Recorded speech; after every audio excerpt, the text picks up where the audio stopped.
Ladies and gentlemen, my name is TotalBiscuit. I'm here to ask and answer one simple question. WTF is Smash Cars? Well, this is a RC-based racing game. By RC, I mean remote control. It's remote control cars, you can probably see in the background right there, racing through a world which is quite frankly far too big for them. Reminds me of a game that I played on the Dreamcast and enjoyed very much, although my god was it hard in the later levels of the campaign for that one. That was ReVolt. It's an awesome game, and that also had weapons. This game does not appear to have weapons. I haven't played it yet, but I was looking through the options, through the key bindings specifically. As you can see right there, there's the controls, which you cannot change. Not a good start. You can go through various schemes, as you can see here. There are 4 schemes, but you can't directly change the controls, and I can't really understand why that is.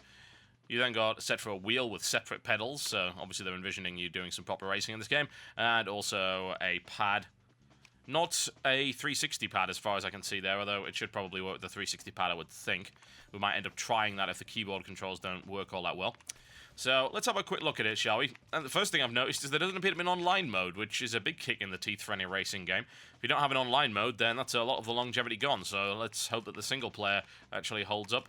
The only other option there is trophies, which you'll see contains a variety of trophies available there. 12 in total to acquire. Not that seems to really make much of a difference to anything, but let's see how it goes. Let's see if there's any content in Smash Cars. Alright. So what have we got? Various locations. Mediterranean, Mediterranean, and Mediterranean. Want us to assume that that is actually changeable once you've unlocked it. You've then got the Beach Championship and 2 tracks available. Alright. One's a time attack, one's a lap race. I don't really like time attack, so let's do a lap race, shall we? Alright, to the garage. Let's see what we've got. So, we have a car type. Unfortunately, these are all locked at the moment, so I guess we're driving a Puncher, which appears to be some kind of Humvee with very, very large wheels. It's cool that you can customize to the extent of being able to paint it and then actually choose a car type and a body type, which no doubt affect it in some way. Let's have a look and see what kind of... what can we do here? Alright. Well, that is, quite frankly, fabulous. I prefer the deep purple, that's quite nice. What can I say? I like my cars to be the same colour as a very good hard rock band. Unfortunately, it doesn't appear that you have any other customizing options. I have to assume that this is, once again, something that you end up unlocking, which... It's always a bit of a kick in the teeth, isn't it? It's like, it would be nice to be able to change maybe the decals and the glass, but I can't do that yet. So, there we go. Right, so I guess we are just going ahead with what we've got then. Unless, of course, there is another way to do things, which I'm pretty sure there isn't. Alright. Now, as we can see, control sets. Nitro was a jump option. You can also flip your car, which is kind of weird. It's like a dual stick configuration, only you use the keyboard for it. And this happened in Skydrift as well, something you might remember, which did make things a bit tricky to control. I much prefer controlling Skydrift with a pad. Alright, let's see how this goes. Alright, so accelerate is the cursor keys, and my god, do you slide around quite a bit. And then you can roll. Now, it's telling me that I've hit something. That's probably not a good thing. Alright, okay, yeah, that's not the roll key. That's actually the backwards key. Let's not use that. The first thing I'd say is the actual sand effects going on to the cars are pretty impressive. I like that. Alright. The sand seems to come off fairly rapidly, but hey. Alright, and that's the boost. It's a fairly pretty game, honestly, especially in terms of the little particle effects that are going on there, and the sand that can get on your car, like that. I'm not really sure what actually gives me my boost, but all I know is I'm getting the boost, so that's perhaps the main thing.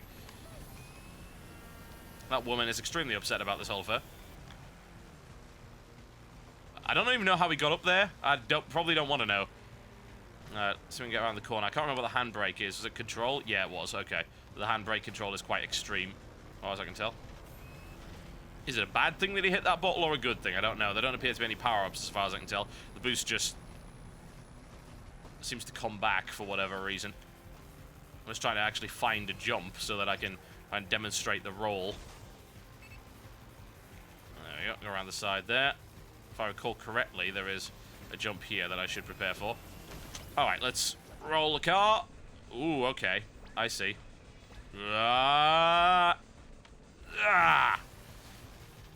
I see, right, so the stunts do give you boost, right? Yeah, that's a fairly common thing in most races these days, honestly. I believe actually Skydrift had that feature, in fact. If you do a trick, you can boost power, which you can then use It's a very, very common mechanic in today's arcade races. Nothing particularly unusual about that. She's extremely unhappy about that, but yeah, apparently ramming into humans is a bad idea. Whoa, let's do a ridiculous flip into this. Oh, really? Hitting that screws it over? Well, that's unfortunate. Oh, well, never mind. We shall continue with the racing. Avoid the various cans and such.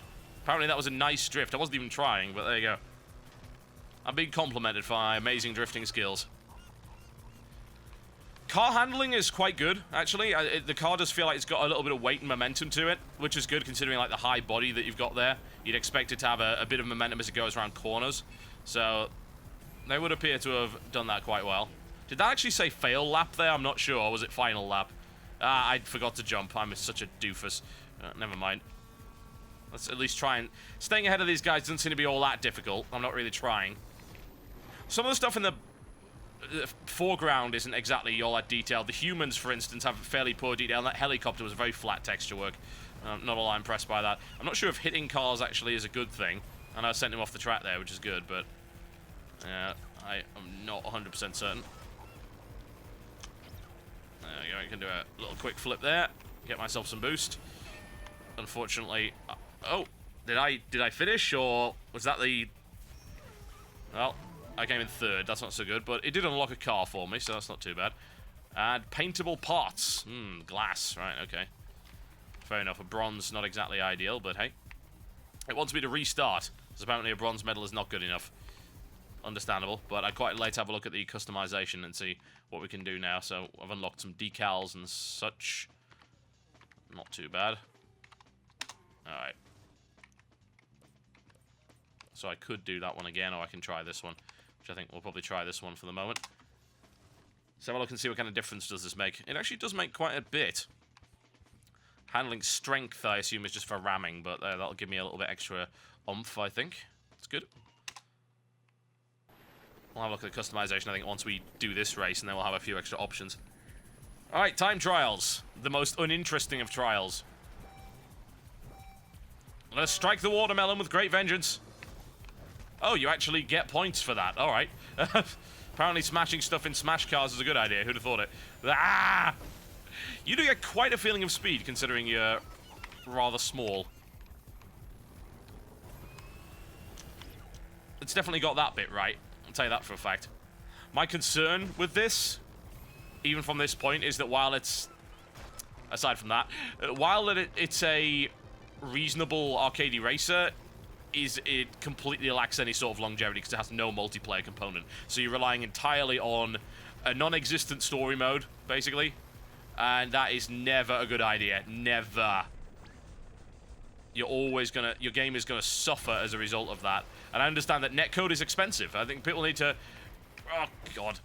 Really need to understand that netcode is not an easy thing just to create off the top of your head.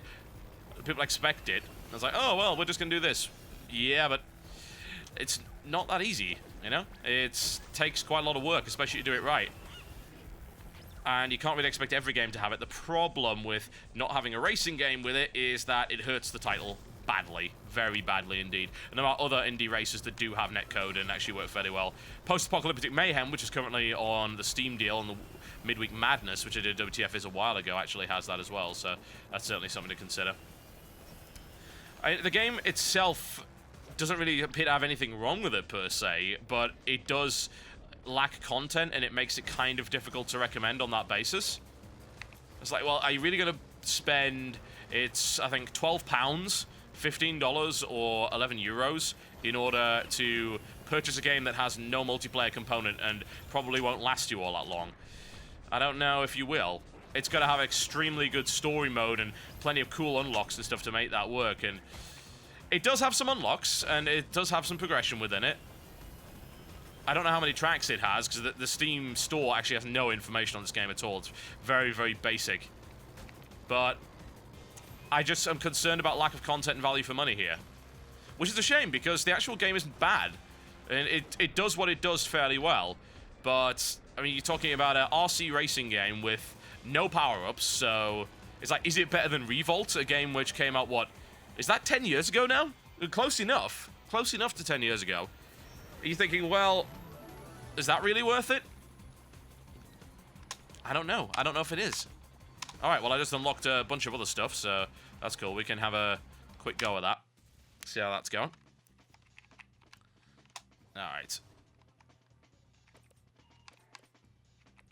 Okay, shall we enter the garage? Alright, so that one's that one in reverse as well. I never like that. I think it's always a way to seriously recycle content. Alright, we'll do a lap race here. Alright, let's see what we've got customization-wise. Funnily enough, I can only customize this vehicle because I haven't unlocked any other customization options for anything else. Which is funny because this is the one vehicle I actually don't want to use.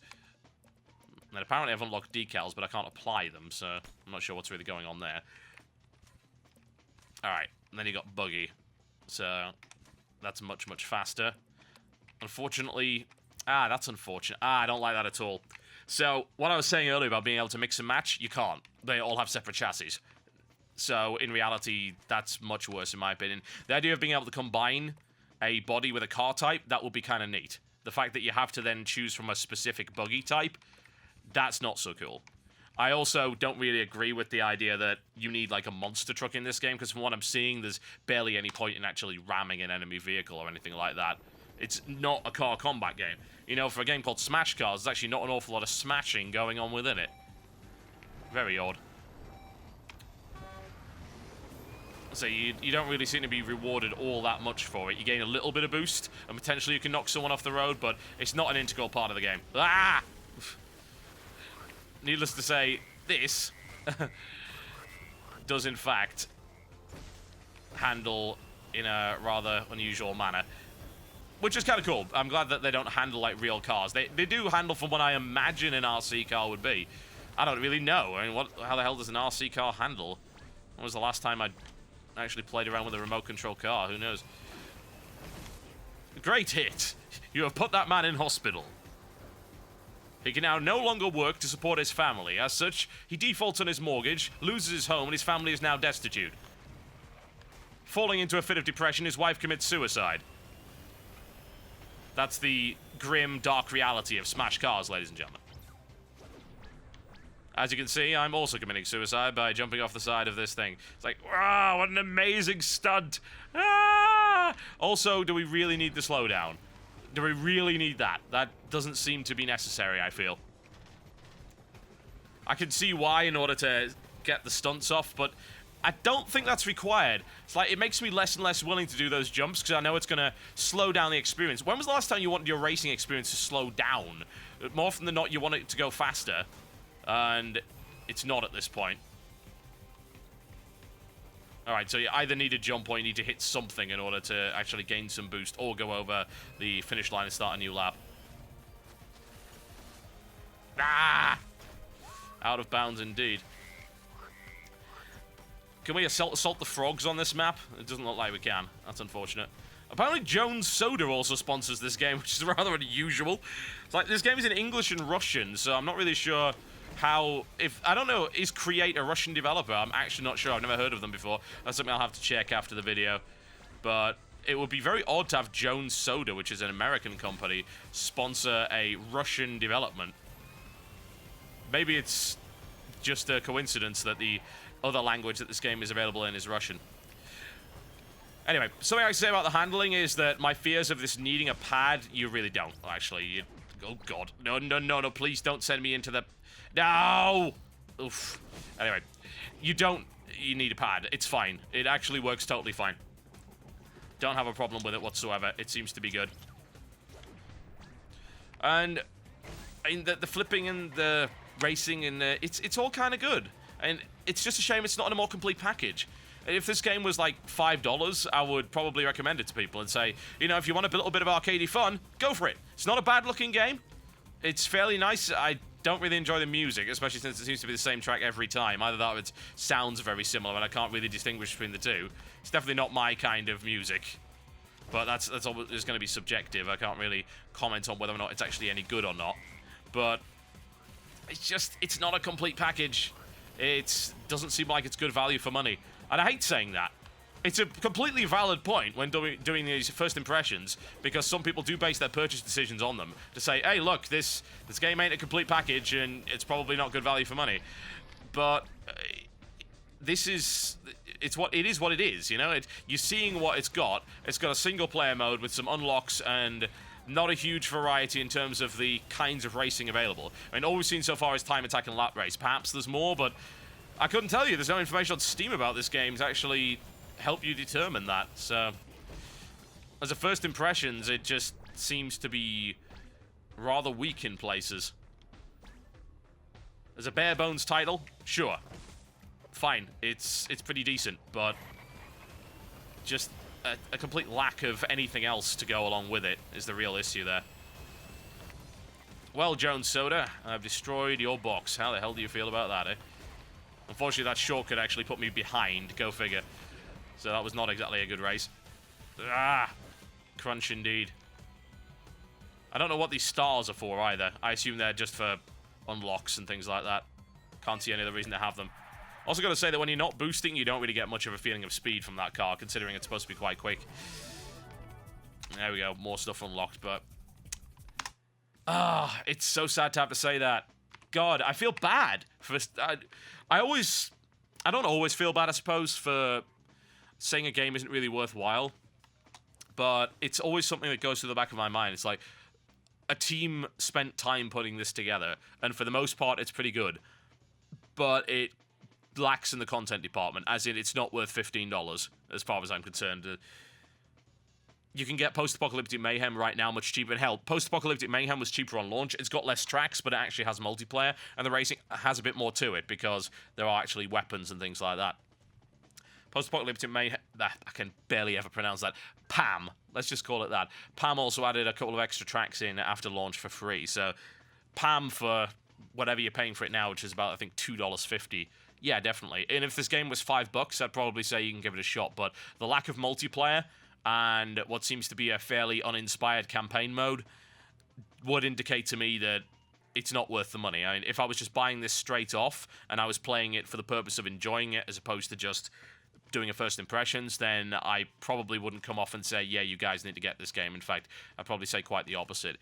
It's one to keep an eye out for if it goes on sale and you can pick it up really cheap. Maybe if it's 75% off, of course, that would be less than $5, then that would be worthwhile, I think, for a little bit of fun here and there. But at the moment, there are other indie racing games that are better and have more on the content side of things. Skydrift is one of them, which is also a cheaper game than this, and Post-Apocalyptic Mayhem. It's unfortunate. It's not a bad game, it just needs more content. My name's been TotalBiscuit, having a look at Smash Cars there by Create, and I will see you next time.